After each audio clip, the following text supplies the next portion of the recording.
most of the companies I'm assuming that you were selling to via WOTU were broadly MSMEs, right? So I'm curious to know what you sort of learned about the overall go-to-market motion selling to that audience.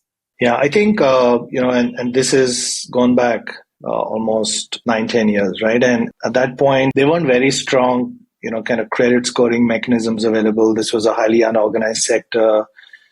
Digital penetration was still early in especially the small, medium enterprises. A lot of these were like small sized restaurants, privately run restaurants, not necessarily large chains even. I'd say 80% of the target market was that kind of persona. And so building for an unorganized sector, MSMEs was significantly challenging back then.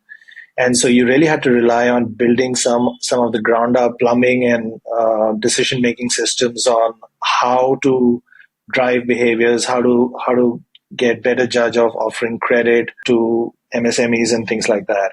And there wasn't a lot of ecosystem support for building a B2B business focused on the unorganized MSME market segment back then. So you really have to do a lot of that heavy lifting yourself. And a lot of it, unfortunately, comes on, trial and error, and you kind of build those learnings back into your business. You start developing best practices. You start developing better algorithms, better notions of what needs to be done. One of the biggest challenges back then was the entire industry was used to ordering in the night. And how do you still provide them that same level of flexibility while making sure that we have the supply chain to deliver to hundreds and thousands of restaurants while keeping the wastage in the supply chain as low as possible, right? Because that impacts profitability. B2B margins are slim, but the scales are higher. And so how do you minimize supply chain loss and wastage while keeping the same efficiency? So there were a number of fundamental problems. How do you solve for credit? How do you solve for supply chain and wastage? How do you drive digital adoption?